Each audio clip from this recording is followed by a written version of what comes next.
আজকে আমরা কোরআনুল কারীমের প্রথম পারা তথা সূরাতুল বাকারার ১ থেকে নিয়ে ২০ পৃষ্ঠা পর্যন্ত এর সারসংক্ষেপটা জানার চেষ্টা করব। সূরাতুল বাকারা, বাকারা শব্দের অর্থ হচ্ছে গাভী। যেহেতু এই সূরার বৃহত্তম একটা অংশে বনী ইসরাইলের সেই আলোচিত গাভীর আলোচনা বর্ণনা করা হয়েছে, এইজন্য এই সূরার নাম সূরাতুল বাকারা হিসেবে রাখা হয়েছে। আমরা যদি খেয়াল করি যে আসলে এই সূরাতুল বাকারার মধ্যে কয়েকটি বিষয় আমরা এখানে পাবো। নাম্বার ১, এই সূরার প্রথমেই আছে আলিফ লাম মিম তথা হুরুফে মুকাত্তাআত, বিচ্ছিন্ন কিছু হরফ আছে এখানে। নাম্বার ২, এখানে মুমিনদের গুণাবলীর আলোচনা হয়েছে। নাম্বার ৩, মুনাফিকদের চারিত্রিক কিছু দোষ ত্রুটির কথা এখানে বলা হয়েছে। নাম্বার ৪, আদম আলাইহিস সালাতু ওয়াস সালামকে আল্লাহ তাআলা খেলাফত দান করেছেন, সেই আলোচনা কিন্তু এখানে রয়েছে। নাম্বার ৫, বনী ইসরাইল ও আল্লাহ তাআলার নিয়ামত সমূহের আলোচনা এখানে রয়েছে। নাম্বার ৬, হত্যাকারী চিনার অদ্ভুত পদ্ধতি কিন্তু আল্লাহ সুবহানাহু ওয়া তাআলা আমাদেরকে বাদ দিয়েছেন।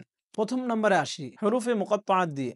আল্লাহ সুবহানাহু ওয়া তাআলা কোরআনের বিভিন্ন জায়গায় বিভিন্ন সূরার শুরুতে কিছু শব্দ উল্লেখ করেছেন, আলিফ লাম মিম। এরপরে সূরাত ইব্রাহিমে আলিফ লাম র, এমনি ভাবে আরো বিভিন্ন সূরাতে, যেমন সূরা মারিয়ামে কাফ হা ইয়া আইন সদ, এমনি ভাবে আলিফ লাম মিম র, এমনি ভাবে হা মিম আইন সিন কফ, এমনি ভাবে নুন, এই জাতীয় কিছু বিক্ষিপ্ত শব্দ উল্লেখ করেছেন। এই জাতীয় শব্দের ক্ষেত্রে ফকিহ এবং মুফাসসিরদের চূড়ান্ত সিদ্ধান্ত হচ্ছে এগুলোর সাথে আমাদের আমলের কোনো সম্পর্ক নেই, বিধায় এগুলোর অর্থ জানার জন্য সময় ক্ষেপণ করা বা এগুলোর পিছনে পড়া কোনো প্রয়োজন নেই। এগুলোর অর্থ আল্লাহ সুবহানাহু ওয়া তাআলাই একমাত্র ভালো জানেন। নাম্বার ২, এখানে মুমিনদের কিছু ভালো চরিত্রের কথা এবং ভালো গুণাবলীর কথা উল্লেখ করা হয়েছে। যেমন ১ নাম্বার, আল্লাযীনা ইউমিনুনা বিল গায়বি ওয়া ইউকিমুনাস সালাহ ওয়া মিম্মা রাযাকনাহুম ইউনফিকুন, যে যারা ঈমান আনবে, পরকালের প্রতি বিশ্বাস রাখবে এবং যারা মানুষকে দান সদকা করবে, এই জাতীয় কিছু মুমিনদের ভালো গুণাবলীর কথা বলা হয়েছে। নাম্বার ২,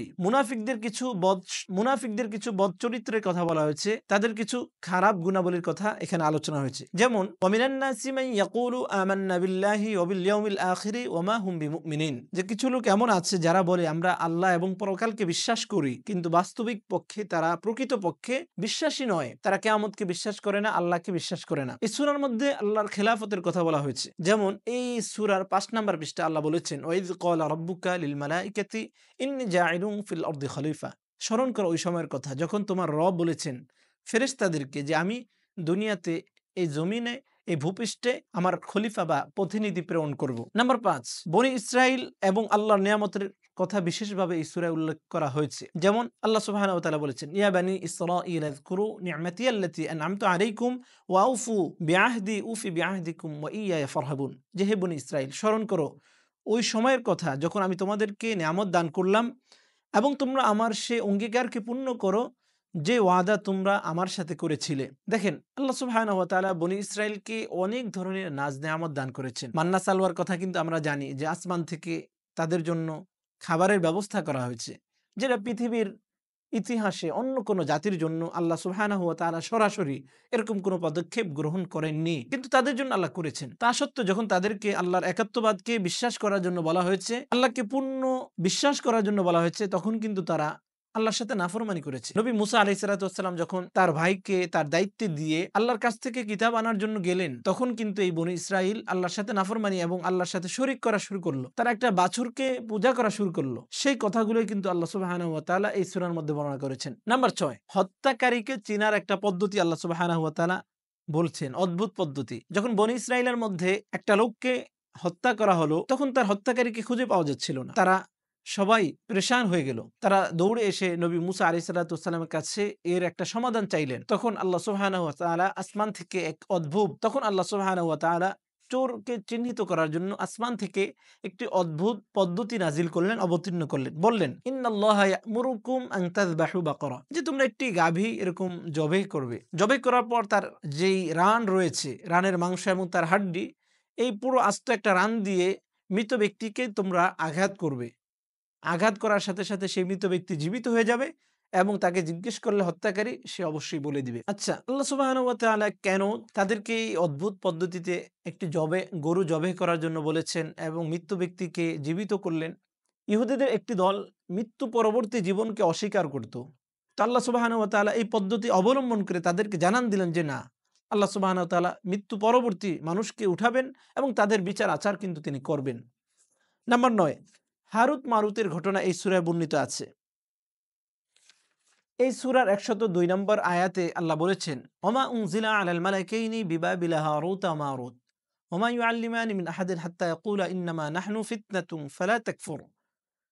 যে আল্লাহ তাআলা ইরাকের বাবিল শহরে হারুত এবং মারুত নামক দুইজন ফেরেশতাকে জাদুবিদ্যা শিখিয়ে পাঠিয়েছিলেন। এটা মূলত তাদের জন্য একটা পরীক্ষা ছিল, সেই শহরের মানুষগুলার জন্য, যে কারা জেনে শুনে কুফরি অবলম্বন করে। তাছাড়া কোনটা ওহী এবং কোনটা জাদু, এই দুইটার মাঝে পার্থক্য নির্ণয়ের জন্য আল্লাহ সুবহানাহু ওয়া তাআলা তাদেরকে প্রেরণ করেছিলেন। নাম্বার ৮, এই সূরার মধ্যে ইহুদিদের কুকর্ম আল্লাহ সুবহানাহু ওয়া তাআলা ফাঁস করে দিয়েছেন। এই সূরার ১০৪ নম্বর আয়াতে আল্লাহ বলেছেন, ইয়া আইয়ুহাল্লাযীনা আমানু লা তাকুলু রাঈনা ওয়া কুলু উনজুরনা ওয়াসমাউ ওয়ালিল কাফিরিনা আযাবুন আলীম। ইহুদিরা আল্লাহ নবী সাল্লাল্লাহু আলাইহি ওয়াসাল্লামকে রাঈনা শব্দ দ্বারা ডাকতেন। রাঈনা শব্দের দুটি অর্থ হতে পারে। হিব্রু ভাষায় রাঈনা শব্দের অর্থ হচ্ছে আমাদের দিকে খেয়াল করুন। কিন্তু এই ইহুদিরা আল্লাহর নবীর শানকে ধূলিসাৎ করার জন্য বা নষ্ট করার জন্য তারা এই রাঈনা শব্দটার আইনটাকে একটু টেনে পড়তেন। তার মানে ইয়া উচ্চারণ করতেন রাঈনা, আরবিতে যার অর্থ দাঁড়ায় আমাদের রাখাল। তো তাদের উদ্দেশ্য খারাপ ছিল যে হে আমাদের রাখাল, এভাবে তারা সম্বোধন করত। তা আল্লাহ সুবহানাহু ওয়া তাআলা তাদের এই কুকর্মের বিষয়টি পুরো মুসলিম উম্মাহকে জানিয়ে দিলেন এবং সাহাবায়ে কেরামকে সতর্ক করে বললেন যে তোমরা যারা সরল মনা বা সরল মনে করে তাদের শব্দ ইউজ করছো, মূলত তারা নবীকে অসম্মান করার জন্য বলছে। অতএব তোমরা এগুলা থেকে বিরত থাকো। তোমরা নবীকে বলো উনজুরনা, হে নবী আপনি আমাদের প্রতি খেয়াল করুন, লক্ষ্য করুন, এটাই তোমাদের জন্য কল্যাণকর হবে। নাম্বার ৯, সফলতা আসে আল্লাহ সুবহানাহু ওয়া তাআলার পক্ষ থেকে। এই সূরার ১১৫ নম্বর আয়াতে আল্লাহ বলেছেন, ওয়ালিল্লাহিল মাশরিকু ওয়াল মাগরিব ফাইনামা তুওয়াল্লু ফাসাম্মা ওয়াজহুল্লাহ। যে এই আয়াতের একটি প্রেক্ষাপট আছে, সেটি হচ্ছে ইহুদিরা কিবলা মানত বাইতুল মাকদিসকে, আর মক্কার মুশরিকরা কিবলা পালন করত বাইতুল্লাহকে। তো কিছুদিন বাইতুল্লাহ থেকে বাইতুল মাকদিসের প্রতি মুসলমানদেরকে মুখ করার আদেশ করা হয়েছিল। ফলে ইহুদিরা কিন্তু কষ্ট পেত। এই আয়াতের কিন্তু একটি প্রেক্ষাপট আছে। মক্কার ইহুদিরা বাইতুল্লাহকে কেবলা মানত না, বরং তারা বাইতুল মাকদিসকে কেবলা মানত। আর মক্কার মুশরিকরা বাইতুল্লাহকে কেবলা মানত। ফলে ইহুদিদের কষ্ট হতো। কিন্তু কিছুদিন পর যখন মুসলমানদেরকে বাইতুল মাকদিসকে কেবলা বানানোর জন্য বলা হলো, তখন ইহুদিরা এই বলে সন্তোষ প্রকাশ করলো যে দেখো আমাদের কেবলাকে তারা কেবলা মানছে। এরপর কিন্তু আবার কেবলা প্রেক্ষাপট হয়, কেবলা পরিবর্তন হয় এবং বাইতুল্লাহকে স্থায়ীভাবে কেবলা ঘোষণা করা হয়। এর এর দ্বারা বুঝতে পারলাম, এরপরেই আল্লাহ সুবহানাহু ওয়া তাআলা বললেন যে এখানে কোনো দিকের সাথে আল্লাহ সুবহানাহু ওয়া তাআলা সম্পৃক্ত নয়, বরং আল্লাহ সব জায়গায় আছেন। এটাই বলেছেন যে ওয়ালিল্লাহিল মাশরিকু ওয়াল মাগরিব ফাইনামা তুওয়াল্লু ফাসাম্মা ওয়াজহুল্লাহ। যেই দিকে তোমরা তাকাও না কেন বা যেই দিকে তোমরা ফিরো না কেন, আল্লাহ সুবহানাহু ওয়া তাআলা আছেন। আল্লাহ তাআলা কোনো স্থানের সাথে সম্পৃক্ত না বা কোনো জায়গার সাথে সম্পৃক্ত না।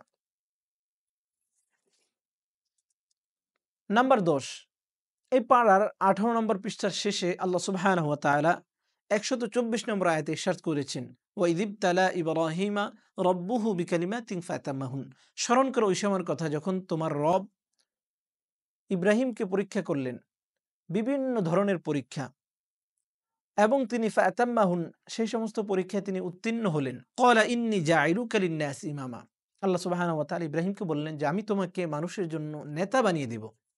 হযরত ইব্রাহিম আলাইহিস সালাতু ওয়াস সালামকে অনেক ধরনের পরীক্ষা করা হয়েছে। আল্লাহ সুবহানাহু ওয়া তাআলা তার থেকে পরীক্ষা নিয়েছেন।